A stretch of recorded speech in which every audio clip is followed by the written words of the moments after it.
Nga Irena Beqiraj. Komplimenti më i mirë që marrë jap me dikë që nuk jam dakord, nuk është ke të drejtë, por është më bëre të mendoj. Vetëm riekzaminimi i njohurive të ndihmon të kuptosh kompleksitetin aty ku çdo gjë duket e thjeshtë, ndaj debati se nëse fitimi i riinvestuar i kompanive të huaja ka ndikuar në kryengritjen e lavdishme të forcimit të lekut, më bëri të mendoj edhe të rilexoj sërish. Një nga dallimet më të vështira për të kuptuar nga studentët e financës ka qenë gjithmonë dallimi midis fitimit neto dhe fluksit të paras. Në kursin jo aq të thjeshtë analizës financiare të korporatave, shpjegimin e këtij dallimi e filloja gjithmonë me shprehjen e famshme se fitimi neto është opinion, fluksi neto i paras është fakt. Fitimi neto është opinion sepse vlera e tij varet nga standardet edhe metodologjitë e ndjekura të raportimit financiar, ndaj edhe vlera e fitimit do të ndryshonte në varësi të tyre, ndërsa fluksi monetar jo. Ndaj kur vlerësohet një kompani, analistët i kushtojnë më shumë rëndësi fluksit të paras dhe jo fitimit neto. Thënë këtë, kur kompanitë e huaja riinvestojnë fitimin edhe pse konsiderohet rritje e kapitalit edhe si i tillë paraqitet si rritje e kapitalit të huaj, nuk shoqërohet injektim monetar shtesë as në kompani e as në ekonomi. Pra është thjesht një lëvizje shumash pa efekt monetar nga llogaria e fitimit tek ajo e kapitalit, pa ndikuar në fluksin neto të paras së kompanisë, si edhe pa krijuar një bazë monetare shtesë në ekonomi.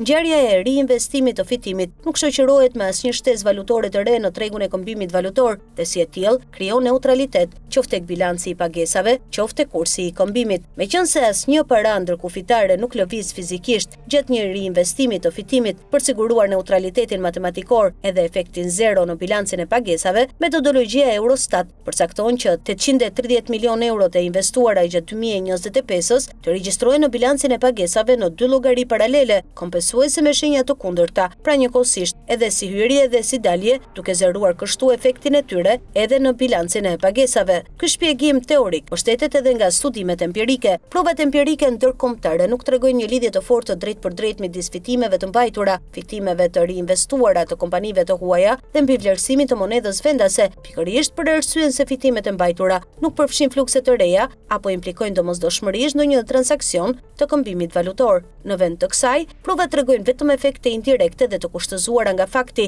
nëse riinvestimi edhe IHD në përgjithësi lidhen me produktivitetin më të lartë edhe zgjerimit e eksportit. Në Shqipëri struktura e investimeve të huaja ka pak ose as pak lidhje me rritjen e produktivitetit edhe me eksportin, madje natyra e tyre pak ose as pak produktive, kufizon në mënyrë të ndjeshme efektin e tyre në ekonomi.